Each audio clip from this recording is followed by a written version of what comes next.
We're recording this on Lincoln's birthday, and a friend of mine, Ashvin Ladd, kudos to you, he's a big fan of numbers, and he recognized that it's Lincoln's 217th birthday, 217, which that's the area code for the Sangamon County area. And I know they were a little, 100 years apart from each other, but still pretty cool.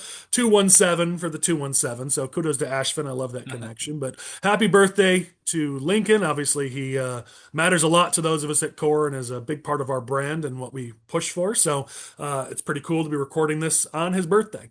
With that, let me introduce our guests because we've got a packed agenda and we've got two guests that are crazy busy, and we'll see how much time they're able to give us, but we're really grateful that they took time to join us now out of their busy schedules. We have Jason Plummer. He's a businessman and the state senator for the 55th district since 2018. Jason, thanks for joining us. Thank you. Appreciate it, Collin. We also have Leslie Munger, former state comptroller and deputy governor, Lake County Republican vice chairman, and a Republican precinct committeeman prior to your political involvement, and now currently, I would imagine to some degree. She's also a businesswoman and expert in that field as well. So, Leslie, we're glad for you to bring your expertise here to our podcast. Thank you, Collin. Happy to be here. All right, we're packed. So I'm just going to say we got Michael, we got Chris. You guys ready to go? Let's do it. All right, so we're going to start here. I have heard a lot about this week, and it's just starting to make it out into, I think some people on social media have posted about it over the last 24 hours.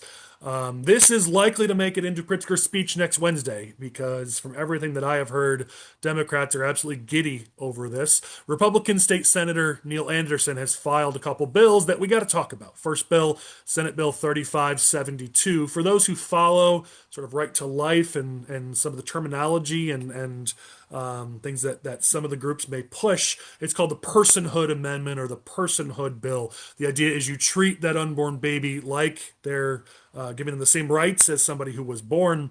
And if you're somebody on the pro-life side of that issue, which I know many are, this is something that in the idea of it sounds very good, but when you start thinking about the legal ramifications that come along with this, where if someone were to seek an abortion, this has limited exceptions only for the life of the mother. So you've got rape and incest that do not have those exceptions.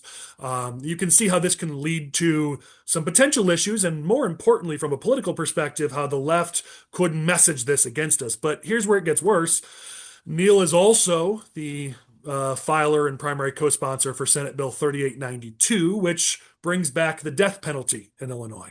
And so you've got a situation where Democrats who have shown they are happy to do this against Republicans can very easily connect the dots to run ads that basically say, so-and-so Republican wants to put this woman to death who had an abortion. And I understand that is absolutely crazy. I understand that isn't what Neil Anderson is trying to do, but that's absolutely what the mail pieces and TV ads are going to look like in Darby Hill's district and Seth Lewis's district and Senate District 33, and if they decide to play against some of our others like Erica Harris and Craig Wilcox.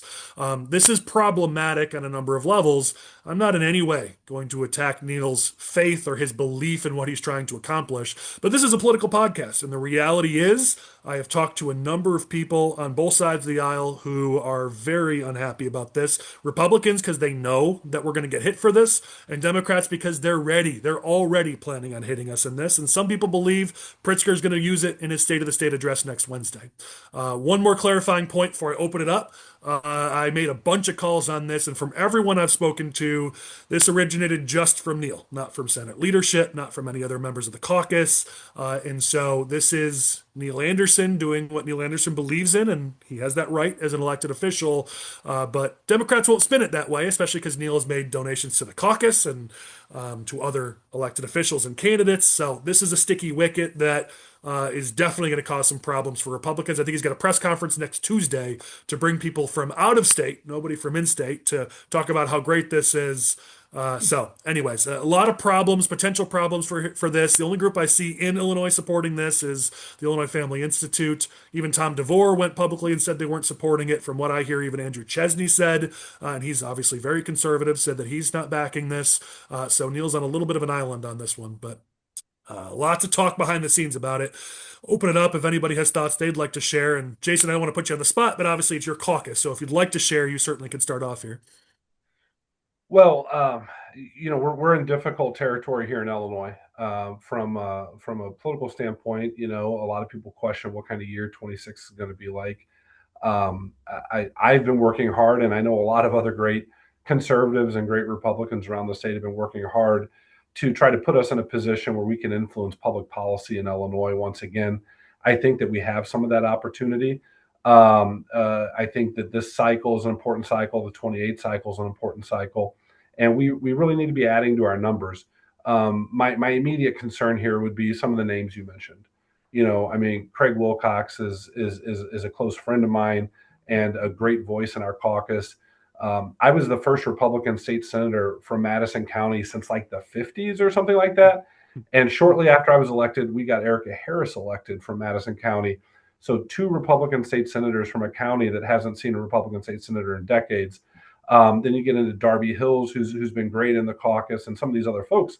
I think we need to be focused on keeping pro-life elected officials and pro-life candidates in a position to win. So any impact that this has on that is obviously a significant concern, especially if those pro-life candidates are getting replaced with pro-choice Democrats who will do the bidding of J.B. Pritzker. Obviously, the Democrats will be talking about their feelings on this being, very extreme legislation. We have some of the most extreme legislation in regarding abortion in law right now in Illinois. And one thing I know about Illinois is we're not an extreme state. We're pretty common sense people.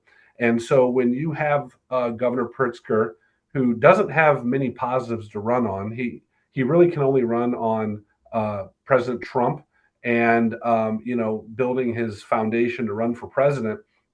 When we have real opportunities to go after the Democrats, when they have failed on the budget, when they have failed in taxation, when they failed in growing the economy, when they have failed in creating jobs, when they have failed on ethics reform and really consequential issues that impact Illinoisans across the political spectrum, to be distracted with something that could cost us pro-life candidates, obviously a pretty significant concern.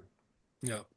Yeah. And from what I've heard, I haven't spoken to him. Neil and I are not connected, but from what I've heard from others, he feels very passionately about this. And I respect that. I grew up in a church that was very, I'd say legalistic in their approach, and like it's you're gonna stand before the judgment seat of Christ, and you have to stand before you have to answer for everything you did. But I don't want to make this more of a faith-based discussion, but I know Jesus surrounded himself with people who needed to be reached. If your pews are full of only those who are perfect, then your pews are empty. The idea is you're supposed to reach those and have some love and realize that if you walk up to somebody who's a voter in the state and present them this argument, you're going to lose them. If you want to encourage them to become more pro-life, it's going to be an incremental approach, getting them to sort of understand your position step by step. But walking up and slapping them upside the face and say, abortion is murder and you should go to jail or death penalty because you did it, it may not be your intent, but that's how this comes across.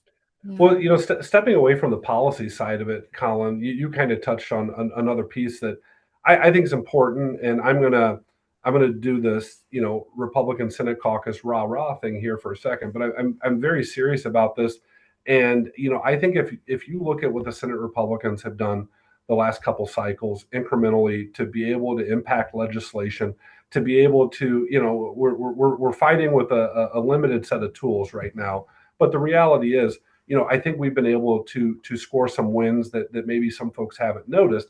Going back to 2022, which was an extraordinarily difficult election cycle for us, largely because I think we had some folks on the statewide ticket that really harmed us down ballot, cost us Supreme Court seats, cost us legislative seats, cost us countywide seats, because it was about them. It wasn't about building for everyone here in Illinois. Senate Republicans actually picked up a seat. We lost at the congressional level. We lost at the state house level. We lost statewide. Senate Republicans picked up seats. I think Senate Republicans are in a good position to continue to grow their numbers, which means we're growing the voice of social conservatives in Springfield. I think that that's hugely important. We've been able to do that because Senate Republicans are a really good team. We don't agree on everything. We have caucuses that are knockdown, drag out sometime. I'm obviously on the very conservative end of the spectrum. There's other folks who are less conservative, but we work together and we find ways to move the ball down the field, grow public policy.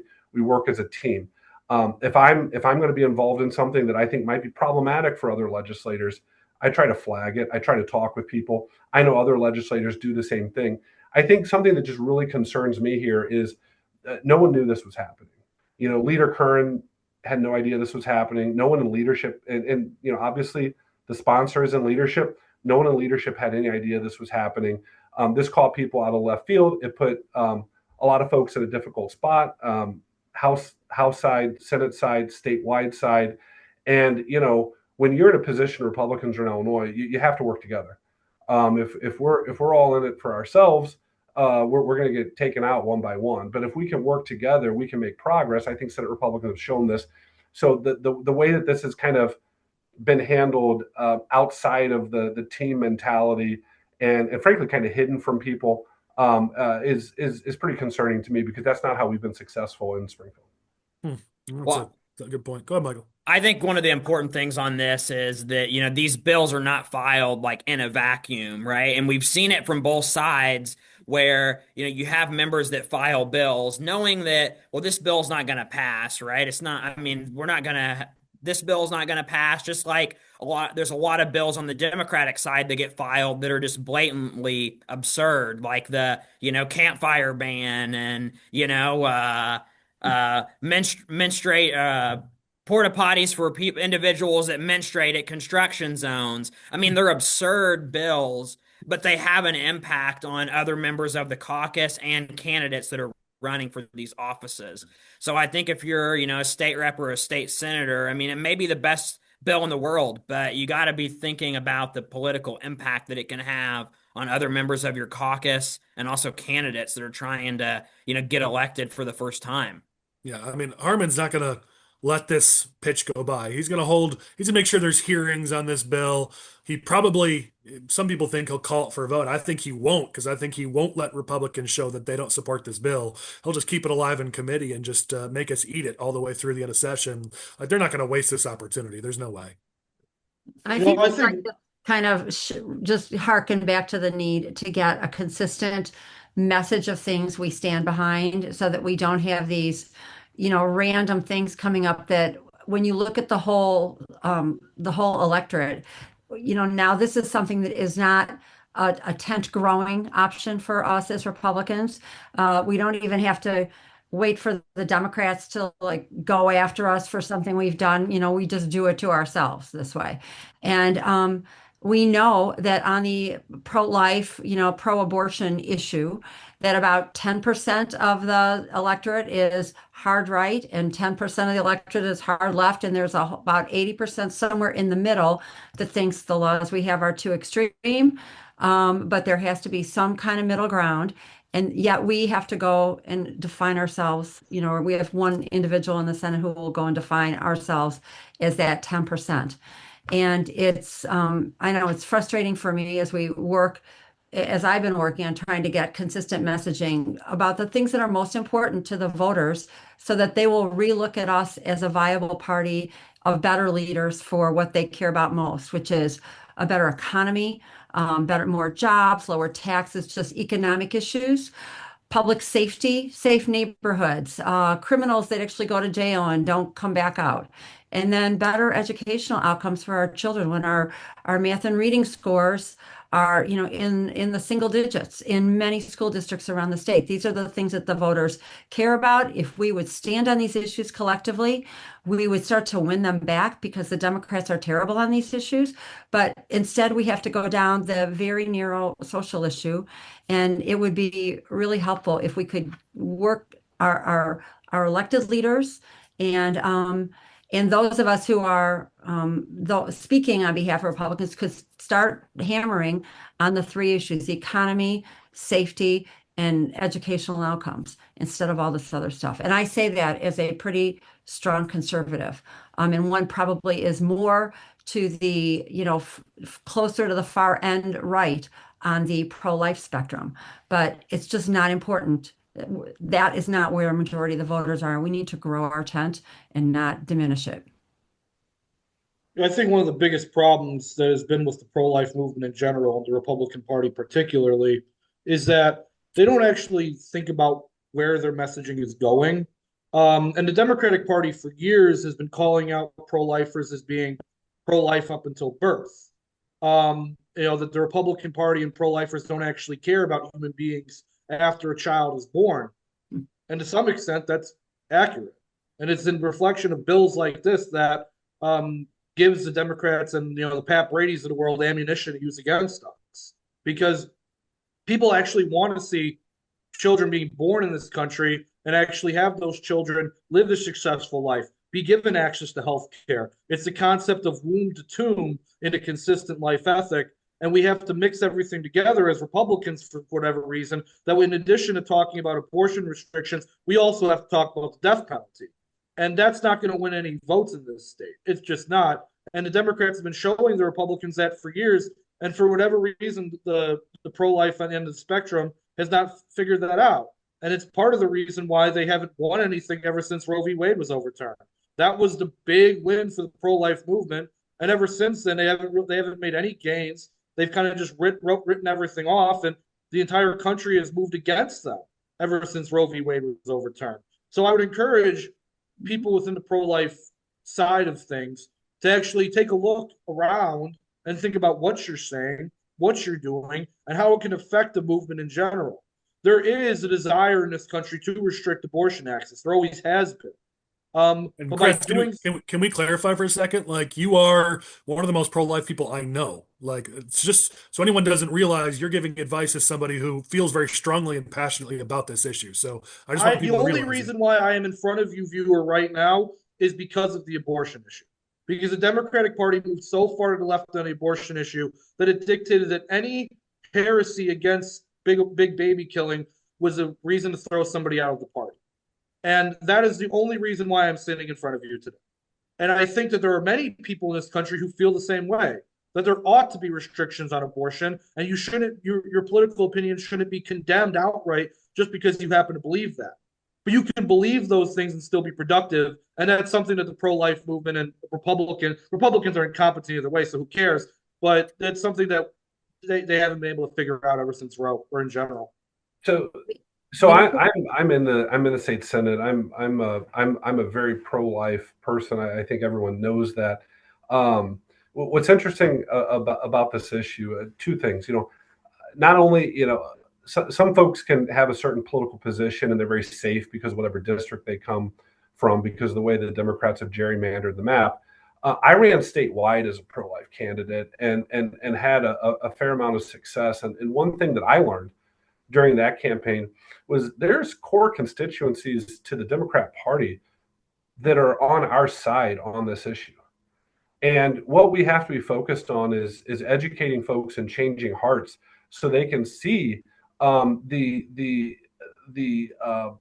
Republican Party for what we are. We're a party of freedom. We're a party of life. We're a party of, a lot of these issues that I think sometimes get caught up and confused when it just gets to partisan politics. Then you have J.B. Pritzker, who's a very unserious human being who has not been a successful governor, that looks for every just mistake that he can capitalize on because he doesn't want to talk about his issues. Obviously, this week in Springfield is going to be a big week.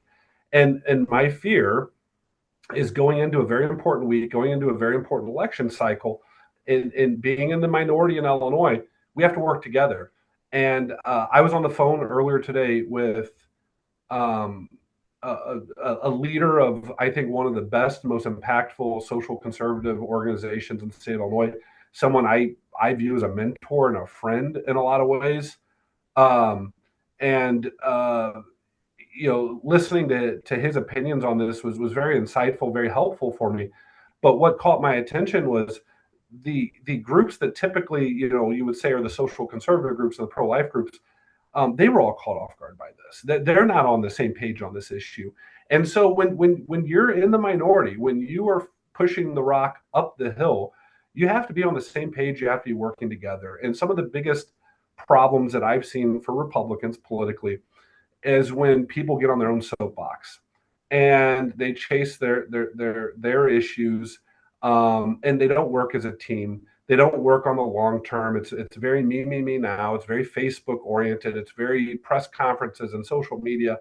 And I think people are tired of that. People are looking for substance. People are looking for folks that are going to talk about the issues and put into place the issues that are going to have a positive impact on their lives.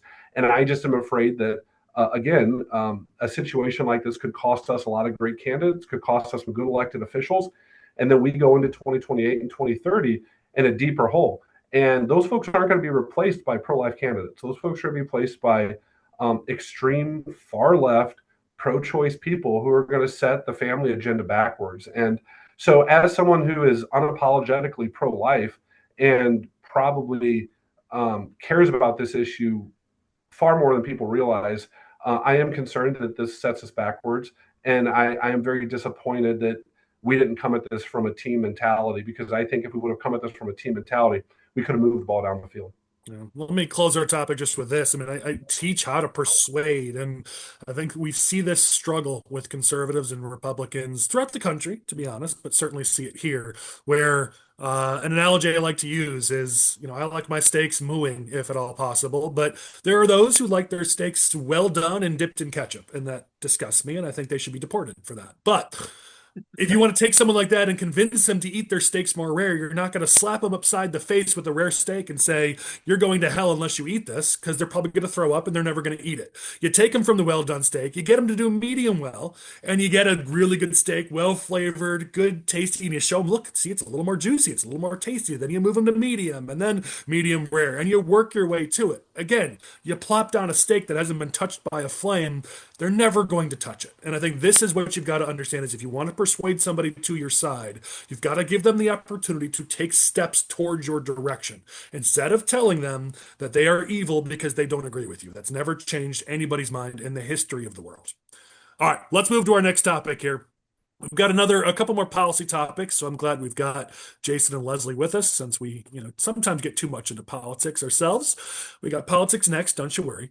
But let's talk about energy and data centers in this state. There was an interview that caught my eye with JB Pritzker where he was doing his Pritzker thing. JB, he's an attorney, people forget, and he is incredibly skilled at giving a part of the truth or certain words and twisting a little bit, never actually lying straight out. Sometimes he does, but most of the time he's pretty good at not actually lying, just basically lying. And in this interview, when talking about energy, he came out and straight up said, it's not true when people say that their plants are closing and taking electricity away. The net of everything that we've done is to expand the number of megawatts. He saved himself with that next part, because when you talk about him saying it's not true that plants are closing, I think people in Waukegan and Romeoville and Edwards and Joppa and Coffeen and Hudsonville and Meridosia and Canton and Havana and Hennepin would all disagree with that plants aren't closing. And obviously Baldwin's on the edge, Springfield's on the edge.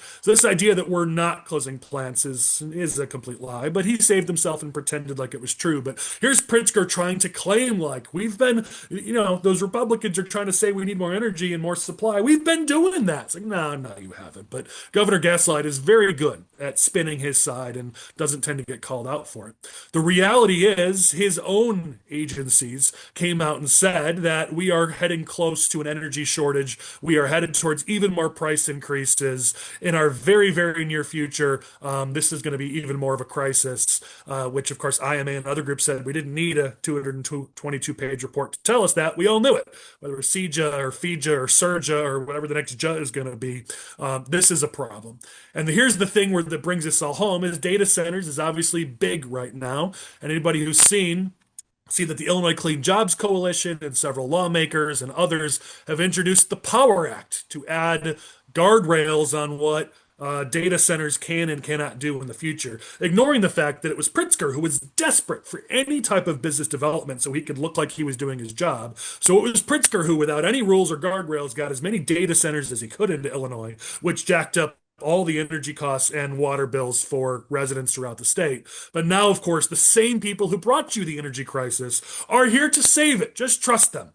they're totally going to save this. So we don't have time to go through all the aspects of the various bills or bill that they have filed as part of this Power Act or package of bills, depending on how you look at it. But basically, it's these any future data centers have to bring all their own energy, and it must be clean, can only be clean energy. They have to pay into a fund that Decchio will have control over. That will help that they can invest in things that they feel like they want to invest in. Apparently, I think there's also another fund they have to invest in that helps with energy bill assistance and home efficiency upgrades and air quality monitoring. There's a whole bunch of things here that basically make it almost impossible for a data center to want to come to the state. Which, listen, I'm skeptical on data centers. I've made it clear in previous episodes, but I don't want to put in such onerous requirements and regulations that zero of them want to come here. There's got to be a middle ground where adults could actually draft legislation that works. Manufacturers and others came out and said, yeah, guys, this is obviously not going to work. But those are individuals who don't tend to have a seat at the table. So, thoughts on either the energy crisis that's facing our manufacturers, our businesses, our families, or data centers and these far left groups wanting to put in regulations? It's a lot here. Take it in any direction you'd like. Jason, go ahead. I think you gave a very good summary of where we're at and how we got here. I would just say, I've said this 100 times. I've said it on the Senate floor. Illinois doesn't have a lot going for it from a business perspective. If you look at the regulatory environment, the tax environment, and so forth, one thing we did have going for us when JB Pritzker was elected was we had about the safest, lowest cost, most reliable energy grid in the Midwest, if not the entire country. If you look at some of the industries that have traditionally driven Illinois, especially manufacturing and so forth, I mean, those are companies, those are businesses, those are industries that need that sort of grid. So we were in a good position on that one issue. That was one selling point we had, and it took them a couple years to get into office and completely destroy the lowest cost, safest, most reliable grid in the Midwest. And now we're dealing with the ramifications of that. Anyone a few years ago watching CEJA go through while listening, JB Pritzker and his allies out of the other side of the mouth talking about how they want to bring data centers here, it was like it boggled the mind. And so again, I don't want to attack people or anything, but he's just an unserious person, and everything's political. Nothing's about the long-term ramifications for the people of Illinois. Costs on energy are only going to continue to go up, and our grid right now is extraordinarily fragile, far more fragile than people want to admit. And if they think they're going to fix this with more green and things like that, they're just wrong. They're putting people's lives in danger. They're putting people's livelihoods in danger. They're costing us jobs. And look, regardless of where you stand on the data center issue, data centers aren't going to come to a state like Illinois and create jobs and invest in our communities if we are dealing with the energy situation that we're dealing with. I mean, we went from top of the class of all 50 states to really bottom 10 in a few short years, strictly because of bad public policy. And I don't think these people are going to correct it. As you said, Collin, you're not going to have the people that broke the system fix the system. Well, it's funny. I've got a friend who I love them for this. They talk about energy policy, and they're the one person on the left that's actually honest about it. And they say, you know what? Yes, people are going to pay more. We believe that this is them speaking on behalf of, she's part of an environmental group, and she said, we believe that we have to do something to save the planet. She believes that, and I respect that. He said, so yeah, we got to close down all the coal plants, all the natural gas plants, and if that means energy is super expensive, then that's just the reality. We've got to do it for the planet. I'm like, thank you for being honest. Like, my problem with Democrats is they say affordability, and we're going to help working families, and then they go pursue that agenda where they're closing down every coal plant, every natural gas, and even the nuclear plants. It's like, at least I know one person who's intellectually honest on this issue. But my problem with the Dems and Pritzker is, oh, it's all about affordability. Our agenda is going to make things more affordable. It's like, no, it's not. That's just a straight up lie. Now, maybe you believe that's necessary. Say that, and let's have that intellectual conversation, because we do need to protect our planet. But stop pretending like this is the more affordable path. No, that's the trade-off that you're making. I just like to amplify what Jason was saying, and that is when just not that long ago when I was in government, in head of DCEO, as a matter of fact, and we were working with companies and trying to attract them to the state. That was our number one selling point is we would get companies to come and talk to us because of our low cost, reliable energy and logistics. Those two things would make people say, gee, maybe we should come and check this out. And I think any of us just have to open up our electric bills these days and say, what happened to that low cost? I mean, I can't get over how it used to be for my home, it used to be under $100 routinely, except during Christmas with lights on and things. And now it's over 200, 250. I mean, it is ridiculous. And luckily, we can afford that. But what about all the families who now are under pressure because of that? It's terrible, Well, terrible. especially get to the Southern Illinois zone. I mean, they would kill for a $250 bill. I mean, it's people are getting just demolished by this. Yeah. Yeah, not only are they getting demolished with their bills, but down here in Southern Illinois, South Central Illinois, I know of at least 3 facilities that had more than 50 employees that have shut down because of this and moved out of state. So not only are you getting hit at the pocketbook, but you're also losing your job. And I would love these holier than thou people that think that they're saving the planet come visit some of the impoverished communities of Southern Illinois, because we're bearing the brunt of the public policy decisions they're making. They're decimating our logistics industry, our manufacturing industry, and obviously the energy industry industries that really traditionally have made this part of the state thrive. I'd love for them to come take a tour of this area and explain to me how they're making the world a better place for these people. It's just amazing to me how the hardcore environmentalists in the Democratic Party are so eager to bring in the data centers, and they're using more water than the entire world uses on bottled water. The amount of water that AI uses to cool itself is absolutely ridiculous. And this AI problem is going to continue to be a problem for environments and the planet for years to come, unless there are some extreme regulations placed on AI and the tech industry. They always want to say, oh, we got to build this data center here. It's going to bring thousands of jobs. Sure. You're going to have jobs when you build the thing. But after you build it, what do you need? You need one guy to watch the code, and you need another guy to sweep the floor. Those are 2 jobs right there. Good job. All the while, you're completely destroying the economy. You're completely destroying the environment and using up all of our resources. And you're completely screwing the people around that you're actually building the data center at. You want to see home values tank? Build a data center in your community. Maybe it's a good thing. Butler and I might actually be able to afford a home in this economy, but we'd have to pay a $500 a month electric bill just to keep the lights on.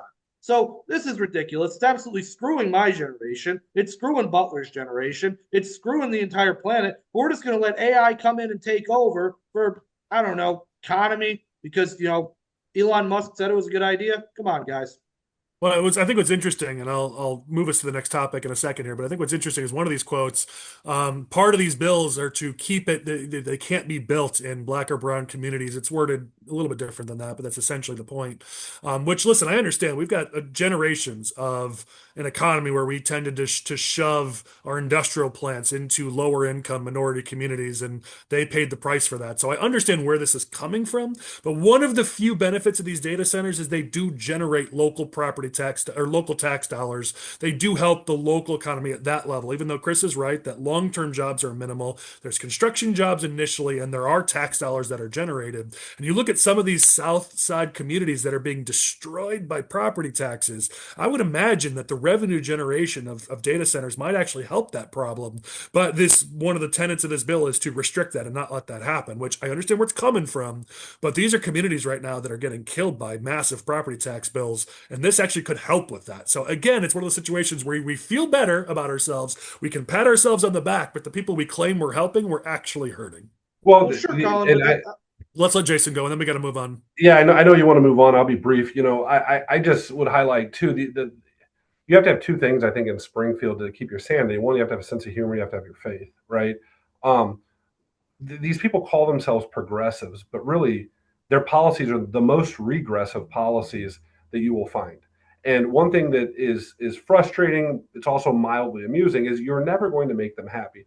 The same people that are taking some of these extreme positions on issues like this today are the same people that were opposed to nuclear, right? They're the same people that said we need to push for the Baldwin plant. We need to push for these clean coal plants so we can have the cleanest that we can, right? Well, 10 years later, okay, throw that all out the window. They moved on to the renewables, right? Well, now some of them have issues with the renewables, right? And the point is, like, you will never make them happy.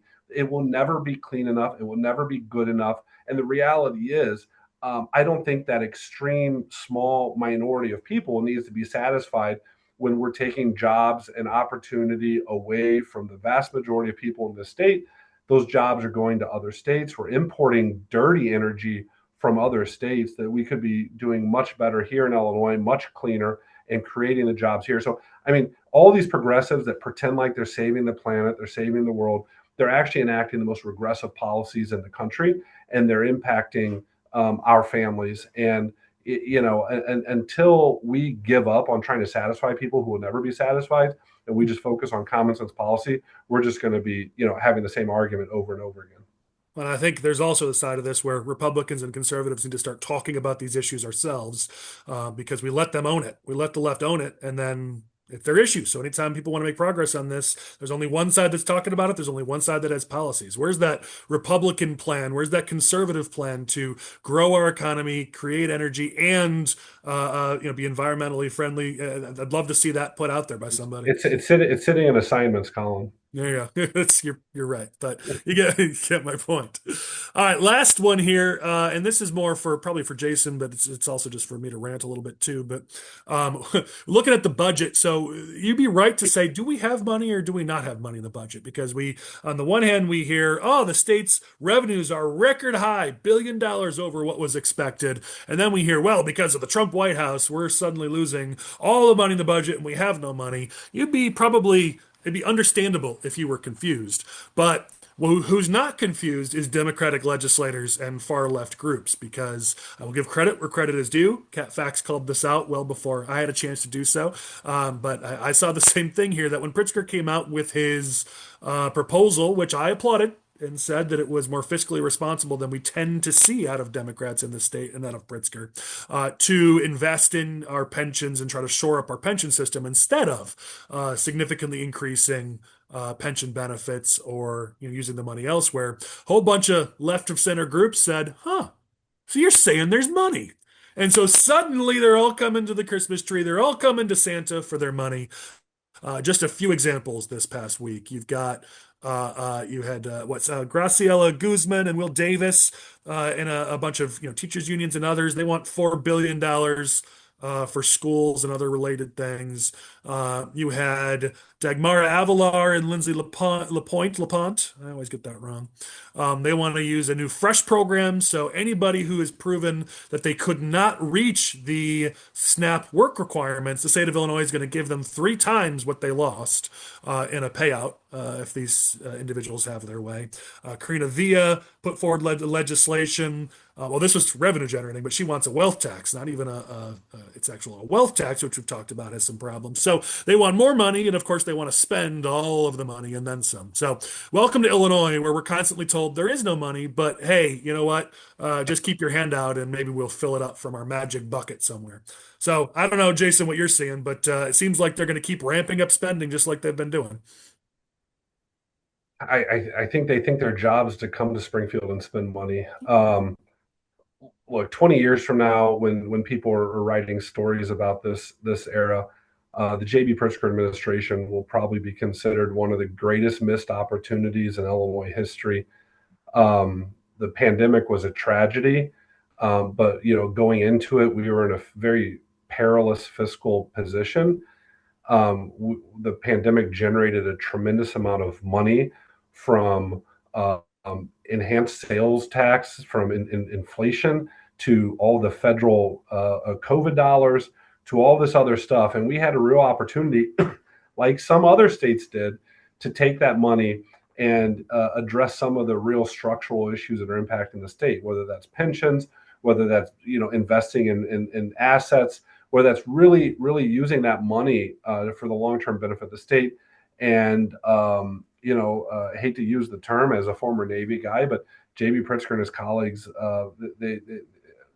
they went on a wild spending spree that would have been, embarrassing to a drunken sailors. And they used that one-time money, which everyone knew was one-time money, to create new programs, to create new state departments.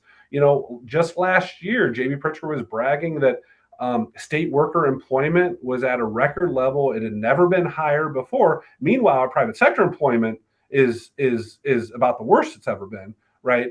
And so we just spent all of that money that could have been used to address pensions, to address some of the real structural issues that are impacting the state. And as that one-time money dries up, and the state budget is even larger than it was before. I mean, since J.B. Pritzker came into office, I think our spending's up 39%. That's before the spring, right? So we'll see what that's at. What do they expect? You can't continue to tax people. We're obviously losing population. You're just raising taxes on a shrinking pie. So no, until we address this issue, Collin, many of these other issues in Illinois don't matter, because this is going to businesses that want to invest a lot of money, families that want to move, college graduates are trying to figure out where to plant their roots. They look at these things and they realize there's nothing but headaches ahead for Illinois. And until these elected officials get serious about really creating an environment of opportunity and prosperity, we're going to continue to just, it's going to be Groundhog Day every spring when these budgets roll out. No. Yeah. When I was the comptroller just a mere 10 years ago, the revenues in the state were $32 billion coming in. And now there are what, 54, 55 billion. They're up, I think it's up 70%. And we still don't have enough money. We're still running a deficit. I was just reading an article the other day that the governor's own Office of Management and Budget is predicting that in the next 5 years, we're going to have a $20 billion deficit because of the expected revenues and relative to the expected spending, how the spending is continuing to outstrip the revenues at a greater and greater pace.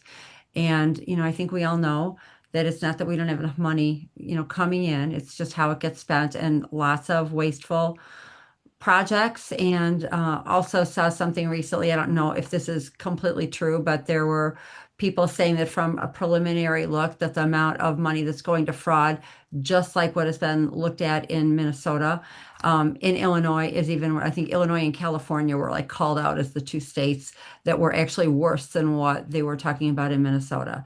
So, it makes it, as a taxpayer and as someone who used to oversee the state finances, when I hear those kind of things, I just think, why would anyone stay here? And then actually one additional thing that's kind of hanging out there from news from the week, I think we've all heard about what happened in Harvey with their finances and bankruptcy issues. Dalton is now, I think, suing their bank, saying, you should have let us know that the mayor was terrible. Because I think this is right. Jason, you know probably better than, but the state has to bail out those communities. The state's on the hook for those things. Well, what happens when Chicago goes that way? And the taxpayers of the state have to now pick up the bill for the incredible mismanagement of Chicago pensions. Well, I think what we just saw what happens, because when the CTA needed a bailout, it's suburban taxpayers and who are paying higher tolls and higher sales tax to get in the money. So it's a train wreck, and it's too bad. Michael and Chris, I know policy topics, you guys don't tend to have a ton of thoughts. You guys good on this one? We'll get into politics, keep us moving along. All right. We'll move a little faster through the political topics. And as I said, Jason and Leslie are incredibly busy. So if either of them have to go, I'll make sure I let you guys know who are watching. But we're glad to have them with us. And I'm sure they'll have some thoughts about some of these races. So we welcome their thoughts. Let's move to the Illinois Comptroller race. Big news, a shocker to everybody. J.B. Pritzker has endorsed his favorite candidate, Margaret Croke. And I think Stephanie Kifowitz said it best. And I'm sorry, Leslie, we didn't plan this, but you're here. And she was talking about you, saying what other governor in Illinois history had a hand-picked comptroller? And this is something you'll probably have some strong thoughts on, because I think here's the deal. Voters want a check and balance on the supermajority Democrats down in Springfield and J.B. Pritzker. And that's the role of the comptroller. And while I know you and I have had our frustrations with Susana Mendoza, she's been at least a little bit of that with J.B. Pritzker. You think there'll be any of it if he gets his choice and Margaret Croke into that office, and it looks like he's not just going to endorse her, it sounds like he's going to spend a bunch of money to try to get her elected. So I think it's something that I know Brian Drew is interested in the Republican side. That if Democrats nominate Margaret Croke, which it looks like they're highly likely to do, is she going to be an independent voice in that office? Is she going to be somebody who actually stands up for what's right, or is she going to be controlled by J.B. Pritzker, who is clearly created her opportunities over her career over years and years, and she has shown her fealty and given her fealty publicly multiple times. I don't think she's going to be an independent voice and check and balance in that office. I don't know. What do you think, Leslie? Certainly not be an independent voice. She's being bought and paid for by Pritzker. And I did not see what Stephanie said about me, but I would say I was an independent voice. I actually got a lot of pushback from many Republicans on the times that I had to stand up and tell Governor Rauner that no, we could not do that. And so, it's just more of the same. I hope that all the money that he spends on that doesn't produce her as the comptroller. I'd actually push back a little bit on your comment about Comptroller Mendoza. Perhaps more recently, she's been a little bit more transparent on some things. But I will say, going back to the previous discussion about the money that came from COVID, that money, she went on basically like a book tour almost, telling everybody. And I was at the the Illinois Chamber of Commerce meeting when she came and made a presentation about how they balanced the budget because they were being so fiscally responsible. It had nothing to do with that. It was the money that came in as an influx. Suddenly they didn't have all those bills and they just funneled it into new spending, and then we're back in the same place. So it'd be great to have somebody who really was understood finances, and who would stand up for the role of the comptroller, which is to be the fiscal watchdog of taxpayer dollars for the state. Well, I think another interesting development in the race is crypto has become part of the race for comptroller because Holly Kim created and invested in creating her own token. And apparently she spent $8,300 and the value dropped down to under $35. And she's trying to play it off like it's no big deal. But the reality is, it actually is kind of a big deal in the sense that Holly Kim's number one thing she brought to this race that frankly her other opponents don't have in both the primary and the general. She's coming as a treasurer. And so that is her differentiator. And so showing you invested $8,300 and your return was 35 or less than 35, it does kind of cut her off at the knees a little bit on the main thing that she brought to the race. And part of the reason why I think people are looking at her as a serious challenger. Now we'll see. Michael, I know you posted something about, Mendoza's love affair of Holly Kim, and we'll see if she comes out and endorses Holly. We'll see what happens there. But Margaret Croke also has weaknesses here. I mean, some of the candidates, including Holly Kim, have called her out for it. That Margaret Croke's husband is works in that space at his law firm, and Margaret pushed forward a bill that would have potentially benefited her husband's law firm. So you're going to hear more about crypto in the primary and the general, looks like, depending on or regardless of who the Democrats nominate. So looks like that's going to become an issue all the way through November.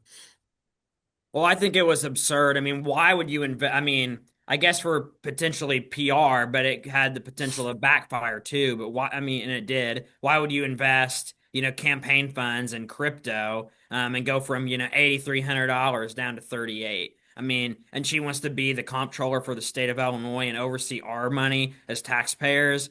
It just doesn't make any sense. I think the only thing that's going to save Holly Kim is if Susana Mendoza is stupid enough to endorse her. You say stupid. I don't know that it's stupid, but either way, like it would certainly make it more of a race because right now it looks like Croke is, lapping the field a bit. Kifowitz doing some things, but looks like it's Croke's to lose at this point. I just like to say, Holly Kim, I'm in Lake County and Holly Kim is our treasurer.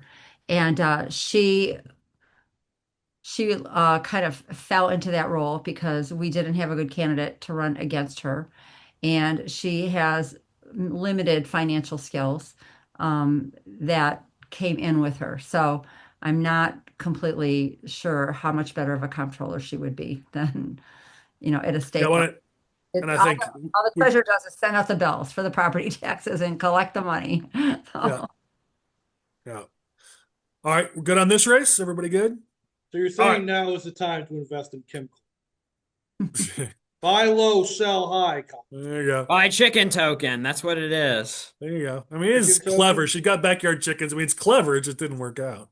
All right, let's go to the next one here. Let's talk about the Illinois governor's race. This is a catch-all for the whole race, but we've got the headline for the topic as Rick Heidner, just because that's the biggest news of the week in the governor's race on the Republican side.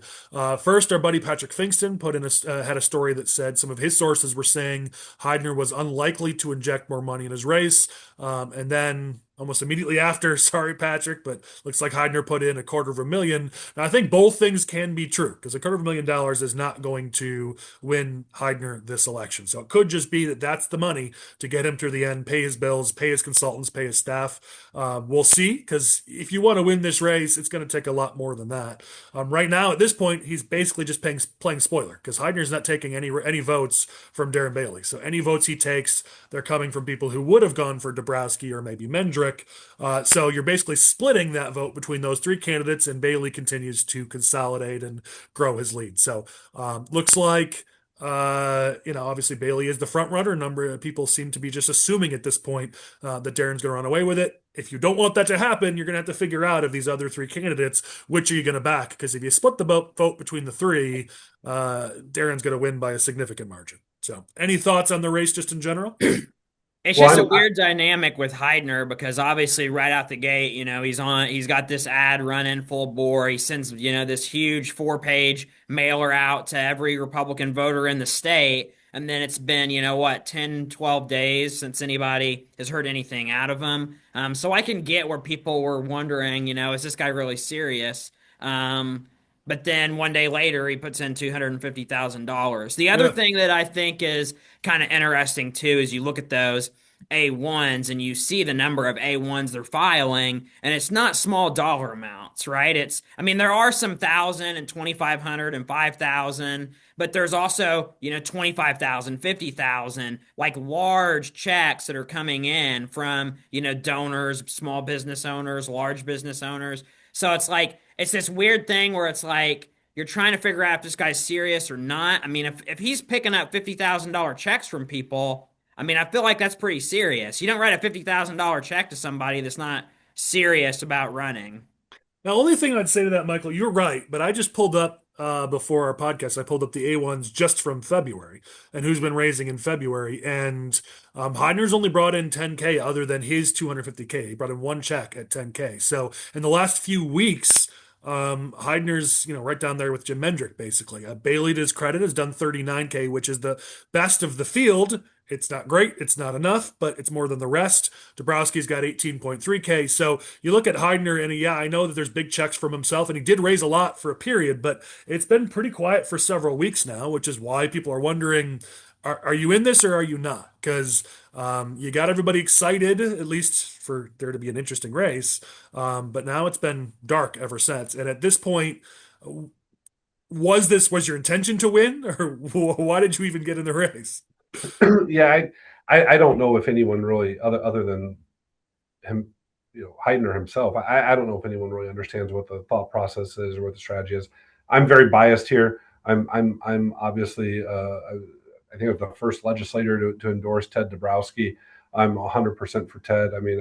I think everyone on this podcast knows Ted, and there's no need to articulate why Ted's the guy that can actually beat J.B. Pritzker and why Ted's the guy that can bring the party together. At the end of the day, I don't know why different people are in politics. I think some people it's ego. I think some people are bored. I think some people need a paycheck. I'm in politics because I care about public policy, and if you really want to impact public policy, you need people who can reach a lot of folks. And so, look, we're going to run through the finish line. I'm excited about some of the things that Ted's doing. I don't think there's a candidate out there that's worked harder than Ted Dabrowski. I don't think there's a candidate out there that's more impressive than Ted Dabrowski. But, we talked earlier in the thing about what happened in 2022. If the Republican Party wants to be at the table in Illinois, if they want to influence public policy, we've got to put candidates forward that don't destroy us down ballot. We got to put candidates forward that can win on the Kentucky border, win on the Wisconsin border. And so, look, we've got an opportunity. I think we have a unique opportunity to put forward a candidate that the Democrats are uncomfortable with. That's Ted Dabrowski. And so that's where we're at. The Heidner thing, it's an enigma to me. he's not going to win this race at $5 million. I think $250,000 tells me he's got some consultants he's got to pay. He's got some bills he's got to pay, and that's going to cover some of that. I'm a fan of Sheriff Mendrick. I think he's a good man. I don't think that campaign came together. And to your point, Collin, everyone knows Darren Bailey. And the thing that's concerned me, and if I was Darren Bailey, it would concern me dramatically, is he started this race in the low 30s, and last time I checked, he's in the 30s. And so if you cannot grow, everyone knows your name, everyone knows who you are, everyone remembers you, and if you're stuck in the 30s, that doesn't bode well for being competitive in the general election. So look, we're in a tough spot as Republicans, and I think this gubernatorial primary really is going to be decisive in terms of if we're in the conversation in November or not. Yeah. This is why I think there's going to be insanely low turnout this primary. Nothing has happened. Darren Bailey is not running a campaign. He's got a bus zipping around the state. He's got Aaron Delmar speaking sometimes. It's not like he's doing ads. It's not like he's doing mail. I don't even know if he's done a text message. And honest to God, this is anecdotal, so take this with a straight grain of salt. I have not met a single person in the cycle who has told me, yeah, I'm voting for Darren Bailey. It's weird. It seems like Darren Bailey's support, it might all be in Butlerville, so there might be there's probably a lot in Butler. But it seems like most of Darren Bailey's support comes from people who are thinking about the gov race. It's like, oh, Darren ran 4 years ago. He's the guy who ran against Pritzker. They just remember his name. That's it. Yeah, I want to vote for that guy. Yeah. That is how pathetic this field is. That is how pathetic all of these campaigns are. And I wish, I don't mean this. But part of me wishes that one of Rick Heidner or Ted Dabrowski would just grab this race by the whatever and done something about the fact that nobody's actually voting for Darren Bailey because they like him. They're voting for him because they don't think they have another choice. And that's what is so frustrating about this Republican Party. They're not even giving the voters a choice. Darren Bailey isn't giving the voters a choice. He's just running, and he's going to win because he can. Look, I'm out and about a lot. The only people I hear talking about Darren Bailey are the Democrats, because he is exactly who they want on the ballot, because they know what happened in 2022 and they know what could potentially happen in 2026. It's not about a person to me. It's not about any of that stuff to me. It's about what can we do to be competitive? What can we do to move the ball down the field?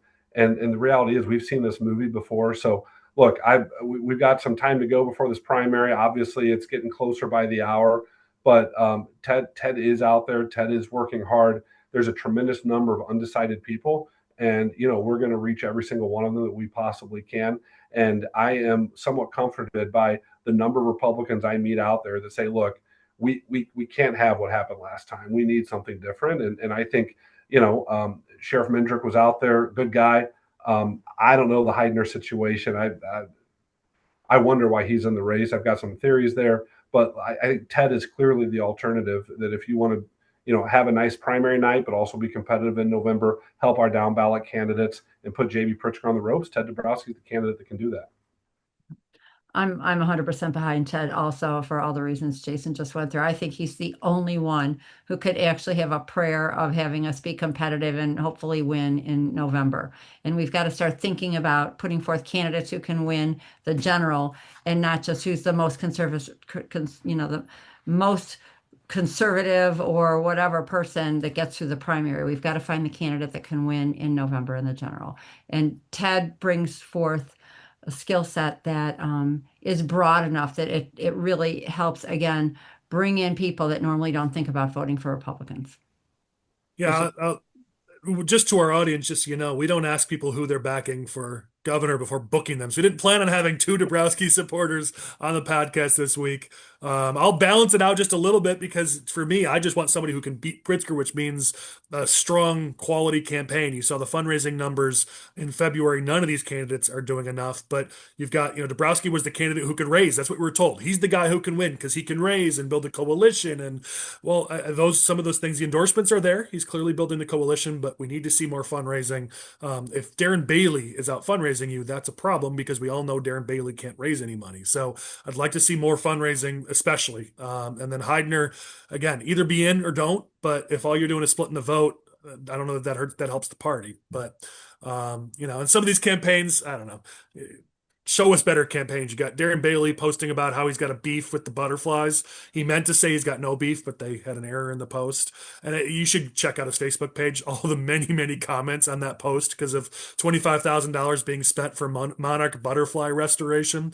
The comments are actually pretty hilarious. I think the one I flagged is, are you a real farmer or do you just play one on TV? So that was a little bit fun. And then not everyone's immune from social media mistakes. I didn't love Ted's tweet about how 6,000 Chinese foreign nationals are at U of I and they're crowding out spots for native-born Illinois students. Maybe there's a discussion to be had about this, but the wording of that just is cringy. It just let's get better. Let's lock it in. Election day is basically a month away. Let's lock in, guys. We got to run better campaigns if we're going to beat Pritzker. Yeah. I heard Ted speak Tuesday night. I actually think Ted's more conservative than Darren is.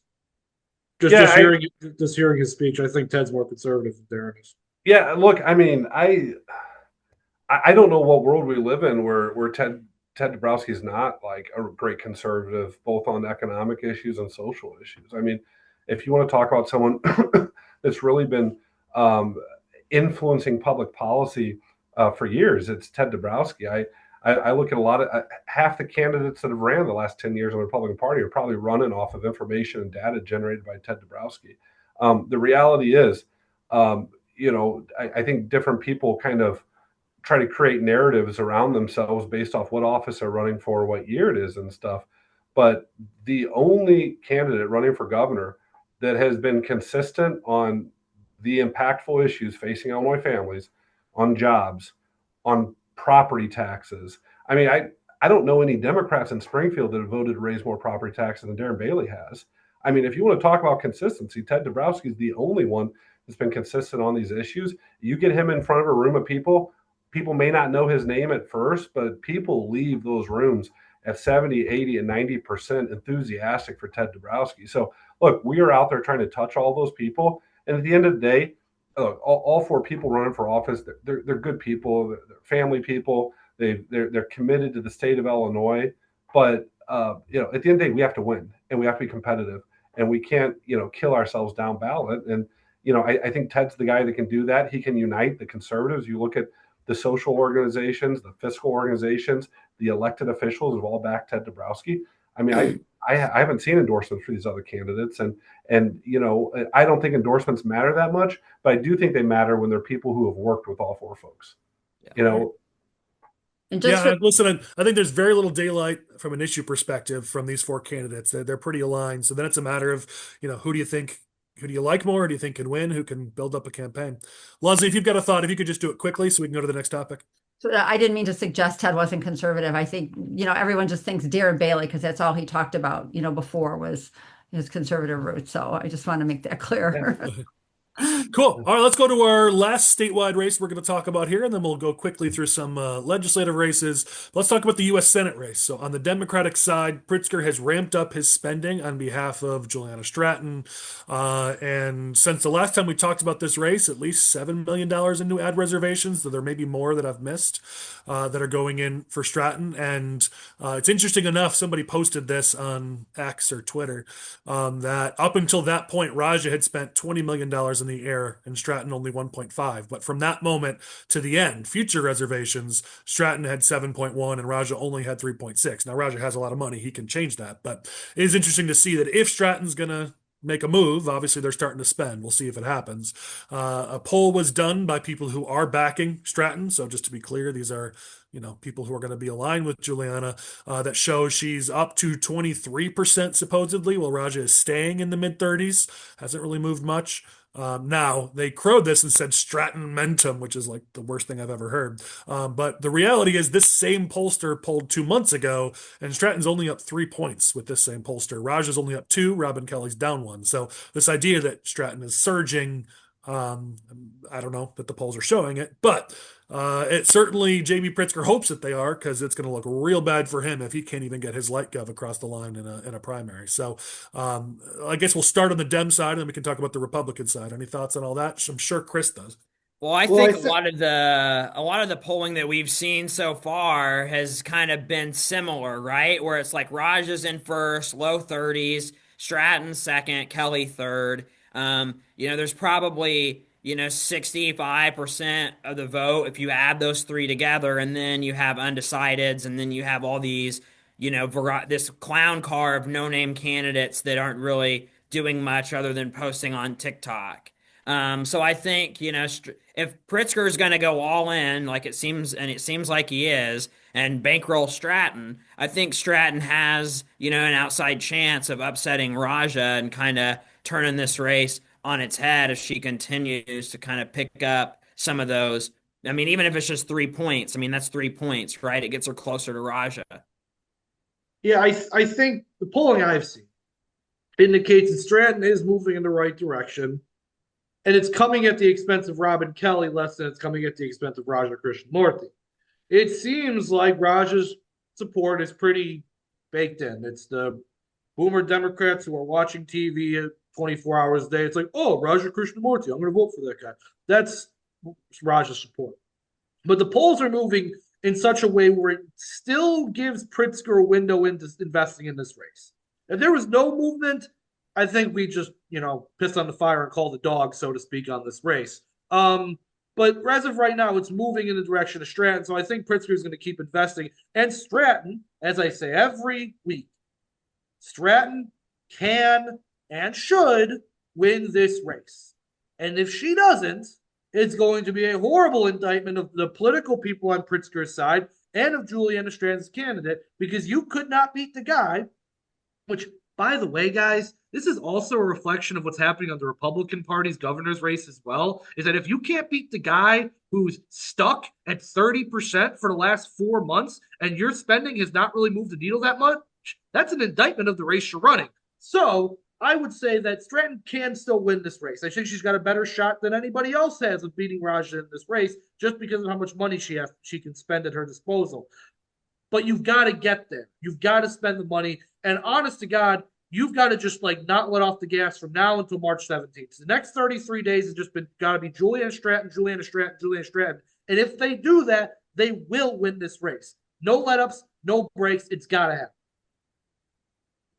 On the Republican side, just again, for anybody who forgot, our company Core Strategies does work with Don Tracy. So just to be clear, with that said, we have proven that we are objective and we remain so. In the race, I don't think anyone has seen, kind of like the Republican side, where endorsements seem to be aligning with just one candidate on the governor's side, governor's race. Same thing seems to be happening here in the Senate race. Every day, every week, Tracy's rolling out not just one, but dozens of endorsements throughout the state, which obviously puts him in a solid position. Tracy campaign put out their first video ad, and there'll be more to come. So certainly looks like there's some movement out of the Tracy campaign. I know people wanted to see it, and it's happening. We're all watching to see if Jeannie Evans is going to mount a campaign here. She's put some of her money in. She's raised a little bit. Seems like if anybody's going to make it a race, it's Evans. They had an ABC7 debate last night, Wednesday night. We're recording this on Thursday. And again, looked like Tracy and Evans were the main candidates in this race. Both had some good moments. Obviously, we're going to feel like our guy won, but I'm just going to leave it at that. But certainly seems on the Republican side, the hope is to get a candidate here who, if the Democrats, are going to give us this opportunity, we have a solid candidate who's not going to hurt the party, as Jason said, especially down ballot, but somebody who can overperform. That's the hope on the Republican side. Collin, I'm very worried about Jimmy Lee Tillman right now. He claims he has written a book that's the secret to winning elections. It's going to be March 17th. We're all going to be sitting around wishing we had a copy of that book after Jimmy Lee Tillman gets signed. Doesn't it always seem to be the way, Chris, that candidates, after losing their elections, want to write books and start up organizations to tell us all how to win our elections? Anyways. It's coming. It's coming any day now.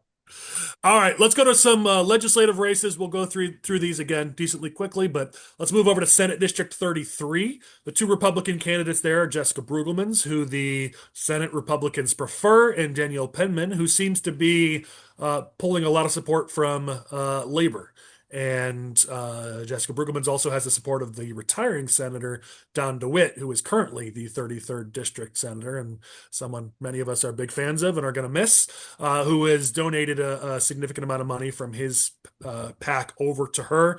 Meanwhile, Local 150's endorsed Danielle Penman, and she's been raising money from some labor-aligned groups, and Breugelmans has been attacking her for that. So there's a little bit of sniping going on for where the money is coming from each of the candidates, but it's interesting to see how the race is playing out. It definitely seems like labor is going to be coming in hard for Penman, and we'll see if the party decides to get involved on Breugelman's side, but definitely an interesting race. Yeah, I'll speak. Being in the Senate caucus, I think obviously there's a lot of questions about why labor has decided to get so engaged in that Republican primary. I know Senator DeWitt has lined up behind Breugelmans. I think a lot of the local Republican officials have done the same thing. I know that the Senate Republicans, very comfortable with her. I personally have not had an opportunity to hear from Penman. I don't know any of my colleagues that have either. It makes me wonder what's going on there. So, look, at the end of the day, we need a Republican to hold that seat, and I think that there's a very significant level of confidence that Breugelman can hold that seat, and so that's what's most important. Is again not going backwards. We need to continue to move forward, and Don DeWitt's been a really key member of the caucus on some important issues. That's an important part of the state. If we're going to be competitive statewide, we have to be competitive in Geneva and St. Charles and those parts of Illinois. So I'm hopeful that we come out of that primary united, and we have a really good fall race. I think Breugelmans will be successful in the primary, and I think she can be successful in the fall. As you said, 33 is going to be a big fight to make sure we hold on to that seat. So whoever comes out of that primary better be ready for leading the charge on that, because we got to hold on to 33. 100%. All right, moving on to the next one. So House District 94, we've talked about it a bit. Josh Higgins and another candidate are taking on Noreen Hammond, the incumbent. We've had Josh on. Noreen we're working with her, trying to see if she can make time to join us so that both sides can have a chance to give their thoughts on our podcast. Some developments definitely in that race. We've talked about it. It's probably going to be the hottest primary, or one of the hottest primaries in the state for Republicans. Looks like some conservatives, some Freedom Caucus aligned individuals have come out and endorsed Josh. Murri Miller did a video with him endorsing him. And then Chris Miller previously did a video endorsing him, and some others are starting to come out. Meanwhile, the Oppo is starting to fly because there's mugshots, there's a police report over a domestic situation between Josh and his wife. And so Republicans have put up a website, or whoever's involved with this put up a website. Josh has a secret, and they've put some of these details up there. Also hitting him, we've talked about this on this podcast before, and I talk about it in my trainings. If you've served in local office and you've captured CPI, you've captured growth, that means you've increased the budget, which means somebody can spin that to say that you've raised taxes. And it looks like this website and Noreen's people have done that, pointing to Higgins. And so they're talking about a property tax hike, which never works great in a Republican primary. So there's some strong things here that Noreen and Republicans are using to push back on the Higgins campaign. I know the Higgins campaign is presented some strength, saying they feel like they're in a really good position. I haven't seen any numbers on the race. I don't live in the district. I'm not close to the district, so it's really hard for me to tell. But certainly this is a race that's heating up. I just saw a text message that was put out that is public safety alert. State House candidate Josh Higgins was arrested for battery domestic violence and was released back in our neighborhood. It's getting rough in that district, and we're still a month out. So apologies to anybody who lives in that district who's going to have to live through this over the next month. But that race is definitely one people should keep an eye on. It's getting hot.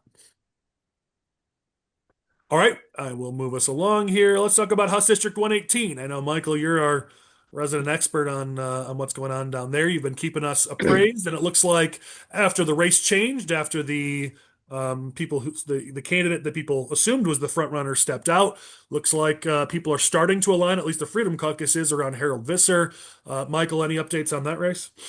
Yeah, Joe DuBose was in the race. He got out. A lot of the Freedom Caucus members have, pivoted to endorsing and supporting Harold. We'll see what exactly they do to help him out. But I was None of just these in candidates have raised much money, so it's going to be about. I Yeah. I was just in the driving through the district yesterday some and a ton of Scott Duty signs, not really much for the other candidates. So it's going to be interesting. I think Scott Duty is probably the front runner and that, Freedom Caucus wants another member, so they're going to try to pick somebody aligned with them. So we'll see what happens.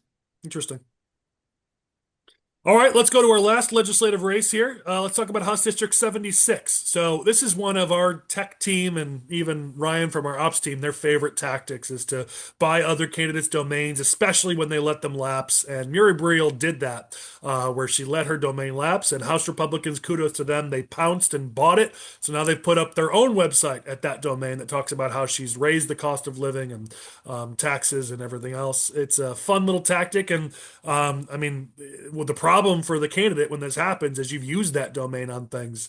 And so while most people nowadays go to your website because they click on something, so it's not going to be that big of an impact, some people will still type it in. Some people will still have old links that they'll pull up from things that now we're going to go to a website that says Well, negative things the about big it. thing is SEO, right? If that's the website you've Yeah. been using for years or even a short amount of time, if people Google it, that's what's coming up. Yeah, at least at the beginning. So it's Yeah.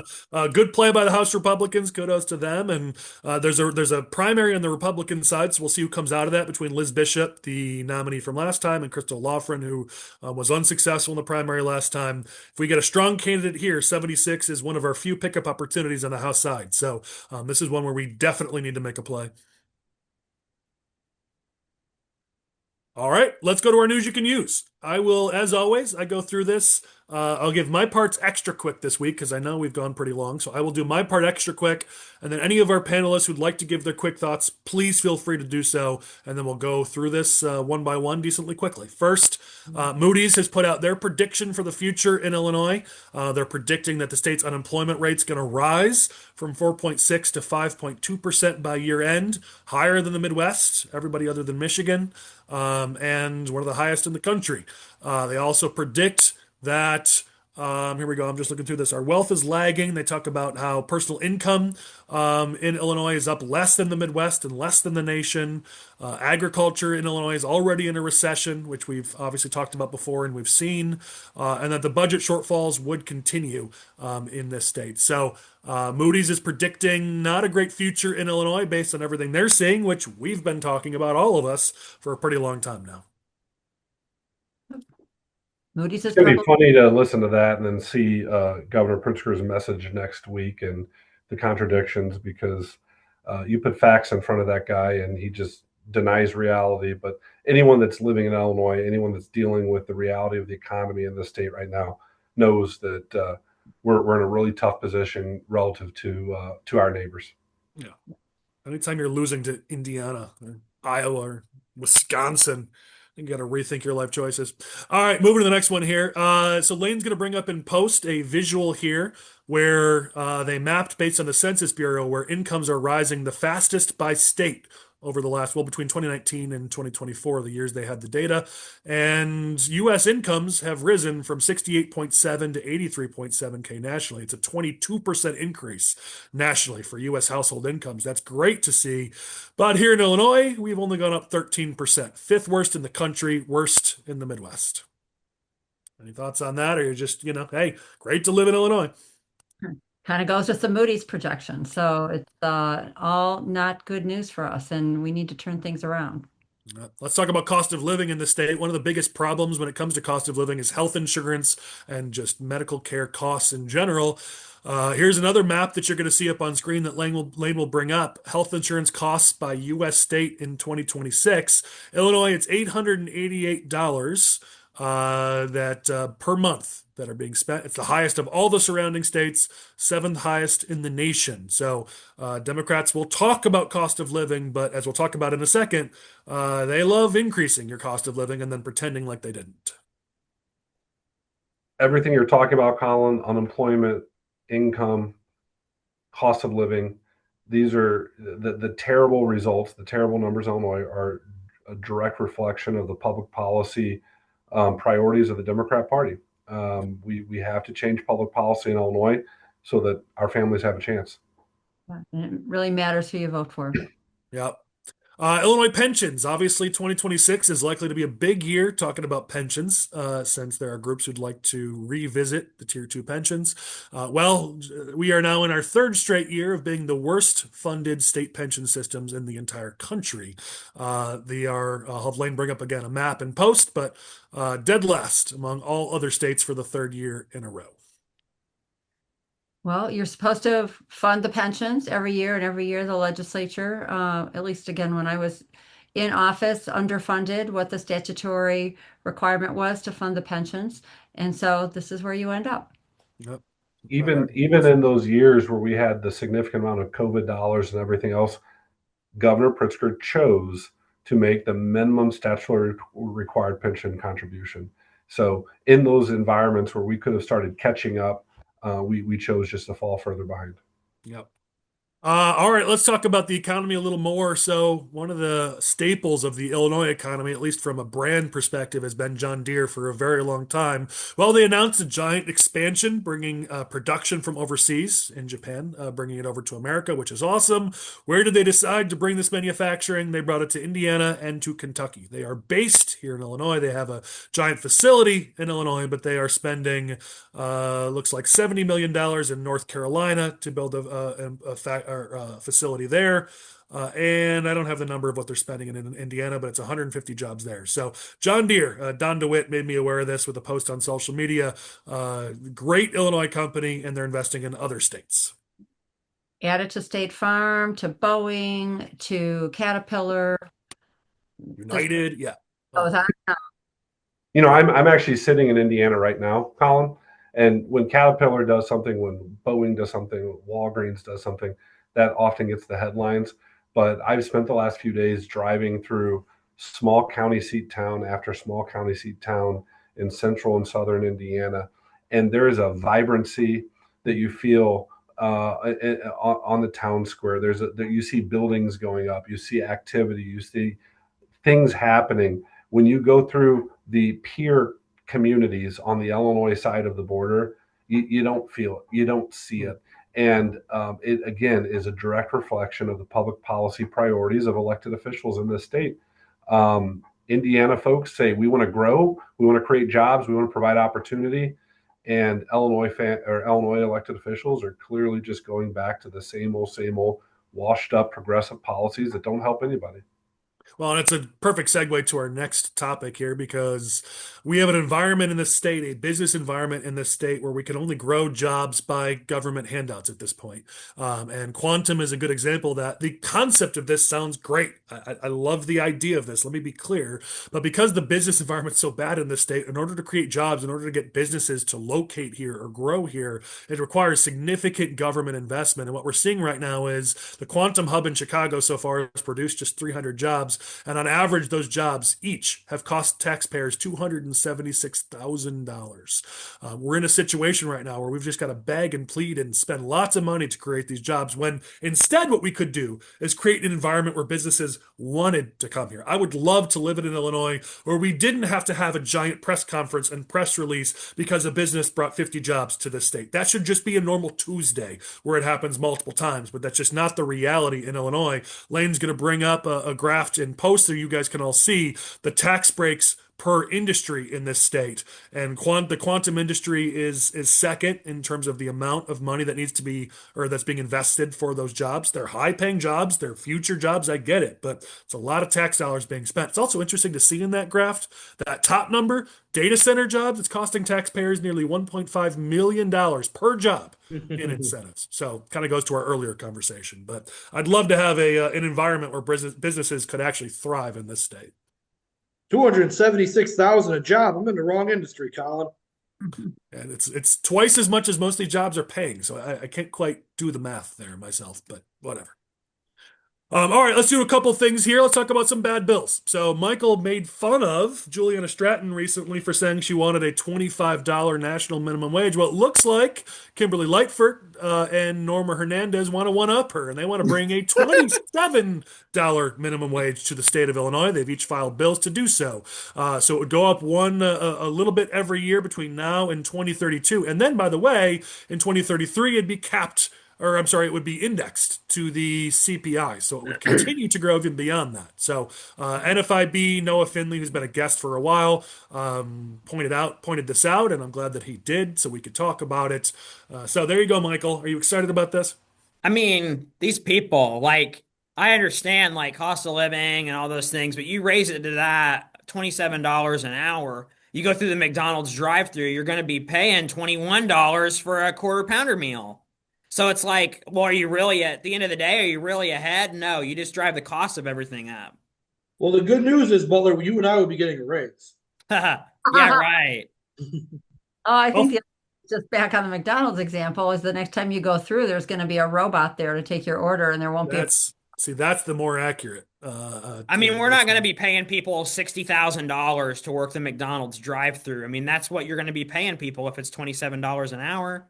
Now we see the market always reacts. So you're going to see a lot more part-time workers, which means they're not getting benefits. You're just, again, well-intentioned. I will give them, I believe this, well-intentioned policy that has the opposite of your intended effect, which is generally the problem down in Springfield. All right, next one here. The bag tax is back. House Bill 5112. Rep. Laura Favor Diaz from Lake County wants to bring the bag tax back with fines up to $1,000. The fee schedule starts at 10 cents, then up to 15, then up to 20, then up to 25. And the way this bill is written, it will keep going past that 25. And here's the kicker for me. I am a Teddy Roosevelt Republican. I do want to protect our environment. So there's a lot of things that I might support that maybe your average Republican wouldn't. But here's the deal with this bill. It doesn't just apply to plastic bags. It's also paper bags and reusable bags, any checkout bags that are used. So you've gone from pretending that you're actually doing this for the environment, and it's clearly just a revenue generator, and that's the only reason why you're doing it, especially because you're banning bags for home delivery. You're applying this to more than just plastic bags. So it's just another cash grab. All right, let's go to the next one here. Let's talk about Senate Bill 3566. Ram Villavelam would like to increase fees for electric vehicles as high as $471. Now, again, let me be clear here. Sometimes policy and politics don't match. The policy here is that people buying electric vehicles aren't investing as much into maintaining our roads, and that is the point of this policy. But we are a political podcast. And Democrats do this to us all the time, where we have great policies that sound bad on a mail piece. And here's how this sounds bad on a mail piece. Democrats want to increase your cost of living if you dare to buy an environmentally friendly EV vehicle. And also, oh, by the way, they want to install mileage trackers in your car. That's how Dems would spin this on us if we filed this bill. So Republicans should return the favor. All right, moving to the next one. Similarly, let's talk about House Bill 4948. This was put in by Marty Deuter of the 45th District that would install speed limiters in vehicles. Again, if you look at the bill, it's about those who are driving recklessly that this would be installed in. But again, how do Democrats do it to us? They don't do nuance. They just spin it in the worst possible way. And the reality here is this is a step towards speed limiters in all vehicles because that's where Europe is. Since 2024, every new vehicle in Europe has to have a speed limiter that lowers your engine power as you approach the speed limit in the area that you're in. This is the first step towards that. And in America, people who love driving, love their cars, I've got to imagine, I've never pulled this, I've got to imagine this isn't overly popular with voters. Well, the thing that really, I mean, that obviously, but the other thing that stood out to me is like, well, what if you have like a medical emergency? Your kid breaks your arm, you got to rush him to the hospital. Okay, well, I got to go 55 miles an hour because I got a limiter on my car. Like, it's just not going to work. I mean, obviously, if you notice, all of these bills have one of two things in common, right? They're either trying to satiate the voracious appetite for taxpayer money or their voracious appetite for power. Yeah.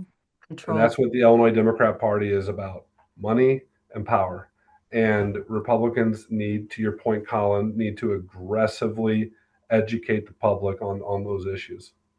Well, or, and I think as a dovetail out of that power, giving giveaways to their favored people, generally their voters or their donors or their precinct workers, like this next bill, House Bill 5200, where a Chicago Democrat, I don't want to butcher her name, so out of respect, I'm going to not give it a try. Maybe Chris can try it for me. But this Angie individual Guerrero wants. Cuellar. Go ahead. Angie Guerrero Cuellar. Thank you. This individual wants property tax breaks, but not for you who's watching this, only for municipal workers and only for the ones that live in Cook County.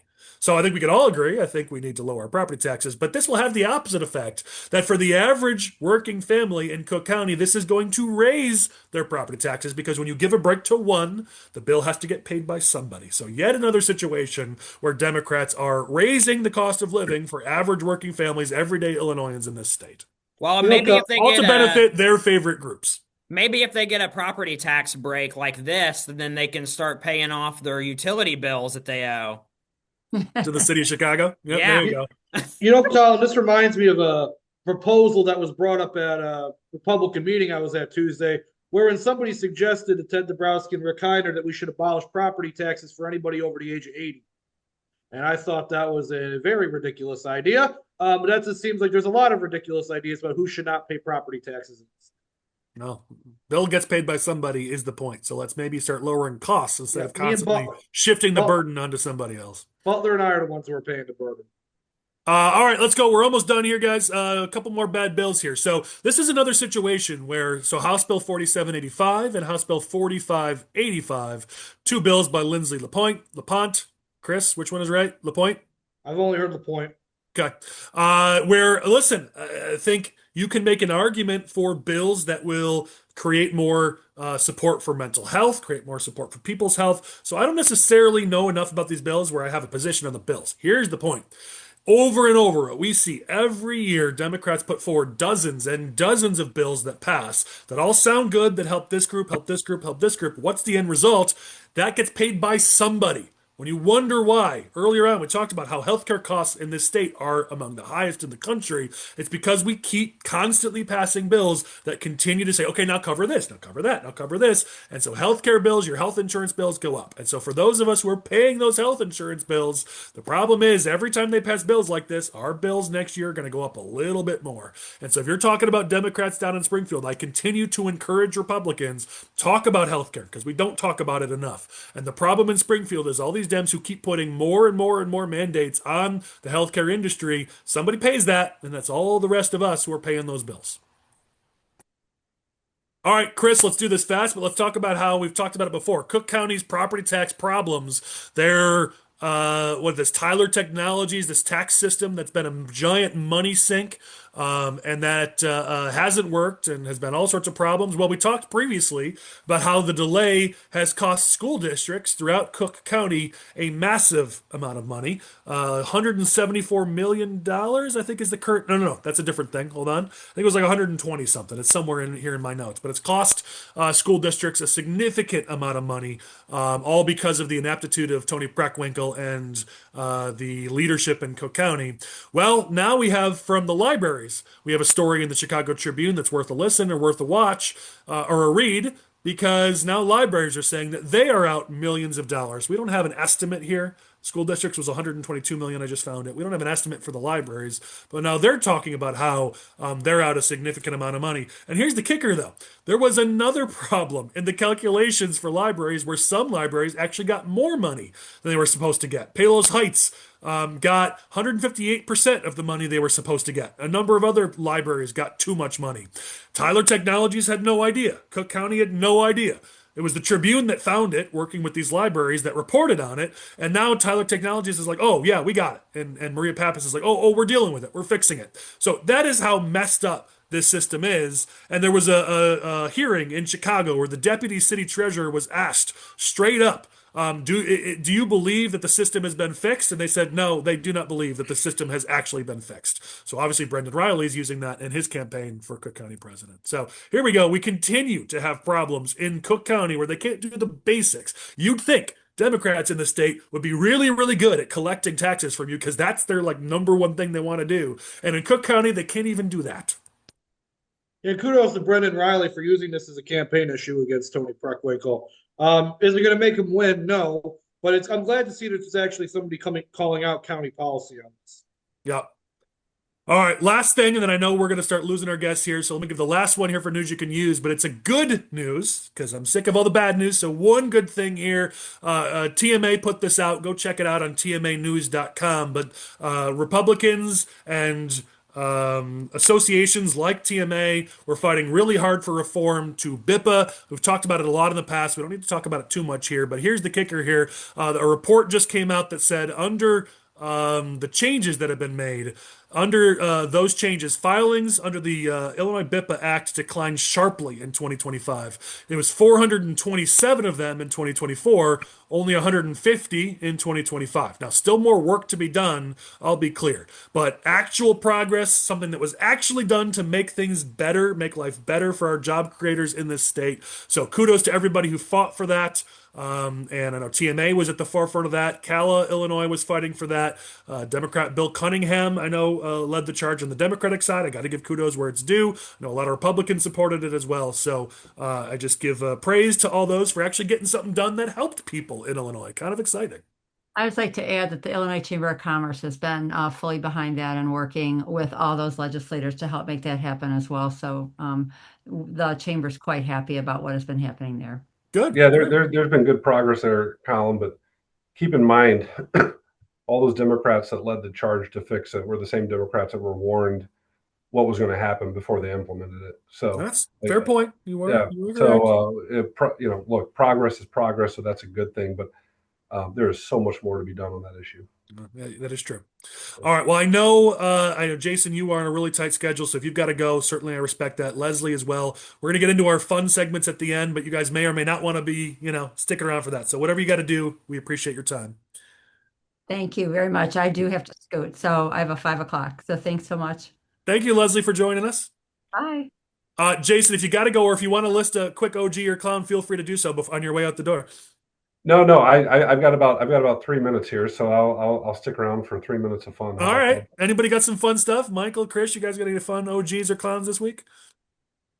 I saw one where some Democrats from Bellwood, Illinois, were having a meet and greet, and in order to attend the meet and greet and meet these Democratic candidates, you have to show a photo ID.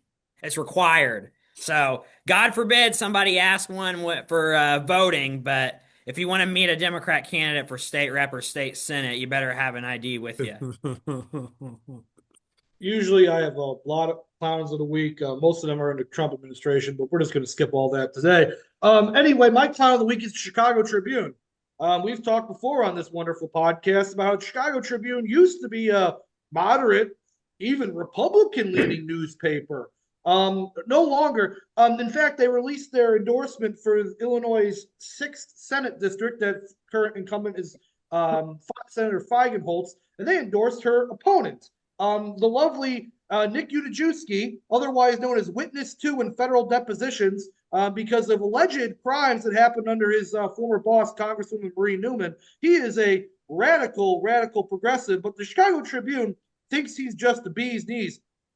So anybody at Senator Feigenholtz's campaign, Senator Plummer, you want to set this up for me? I appreciate it. Give old Chris a call. I got so much on Nick Utajewski, you make your head spin. So give old Chris a call because Nick Utajewski is not right for this state, and we need to keep Senator Feigenholtz in there to avoid that catastrophe.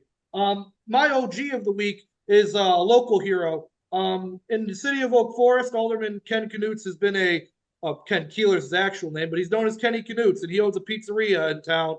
And today is the final day of Knutz Pizza in Midlothian. So my OG of the week is Ken Knutz. He's going to a wonderful retirement, and I wish him the best. Nice. I'll do mine fast because we're out of time here, but I'm going to give, I'm trying to be fair here. I'm going to give some OG cred to Fred Crespo. He's the only Democrat. He's one of the few Democrats who stood up and said, we got to actually lower our spending. And, he's kind of backed off of that a little bit. I wish he'd stick with it, but I give credit where it's due. But he also had the guts to put through a bill that because we talked about it in the past about judicial vacancies and how the judges in the Supreme Court just get to pick who they want. It's not super transparent. And kudos to Fred Crespo, because a lot of people said, what lawmaker is going to have the guts to do that and possibly tick off the judiciary? And Fred Crespo did it. So kudos to him. I don't know much about the bill, but I do like that some conversation could possibly be had over a more transparent process of how we pick those judges and their replacements. So there you go. Happy to see it, and I'm being bipartisan. My clowns will be fast, but let's talk about just our political discourse. If you're connected with me on social media, you saw me post this a few days ago. But JB Pritzker posted on social media, Donald Trump is a racist. And then the GOP Twitter account or X account reposted that and said, JB Pritzker is morbidly obese. And listen, I've been to the Lincoln Museum. I understand. I've watched, how things work in the House back 200 years ago and 100 years ago, or, in London and England and how they do their government. I get it. But I still would like us to aspire to a higher level of politics. And it's just, if that's where our political rhetoric has gone, I think we need to aspire to something a little bit better than that. So I'd love to see better out of our governor. And yes, out of my own party, I would love to see something a little better. Last one here. I'm going to rip on my own baseball team, but I got to do it. The White Sox continue to drive me crazy. So all this big news. We brought in this great hitter from Japan. It was a big signing. Nobody thought the White Sox could pull it off. This Munetaka Murakami. It got a couple years of him playing for the White Sox. People are excited. There's momentum. He shows up at spring training, and wouldn't you know it, takes a photo of his locker. They misspelled his name on his locker. It is so the White Sox. Lane will bring it up. I mean, he was lighthearted about it. He just posted some emojis about it. But talk about disrespectful. Talk about just, he's your star free agent signing, and you couldn't spell the guy's name correctly on his locker. This is the most White Sox story of all of the White Sox stories. Chris, you going to defend the team, or are you with me? No, I'm going to take a stray here. It's just unfortunate. One of our other guests on this call is actually responsible for the ruining of baseball. Senator Plummer, you will have to answer for your crimes against baseball and whatever the Los Angeles Dodgers do on a weekly basis. It's all your fault. We're not going to have a baseball season. He's going for a three-peat, so I don't think he minds that much. All right, with that, we're going to have our closing comments. Usually we let our guests go last, but Jason, just in case you got to go, I'll let you give your closing thoughts now. No, look, I appreciate it. At the end of the day, I mentioned earlier, I get frustrated sometimes because, social media is fascinating, but we have a lot of people, I think, involved in politics, maybe for the wrong reasons these days. And the things that we talked about, whether it's the cost of utility bills, whether it's the cost of property taxes, whether it's the unemployment rate, whether it's the out-migration of jobs, it's easy to banter politically on these issues. But these are destroying families. These are shrinking our communities. These are breaking up families. These are really, really, really devastating issues. I go to work every day and try to create jobs. There's people across the state that are showing up, working hard every day, and government's working against them. And if the Republican, look, I'm a Republican because I believe in most of the Republican values. But at the end of the day, we need a two-party system so that we can positively impact public policy.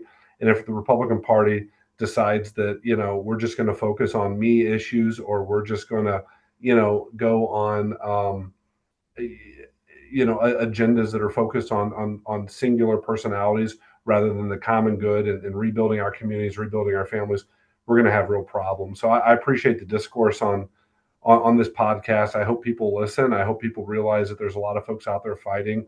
And, look, Illinois is a great place with a tremendous number of assets, a great geographic location, a great workforce.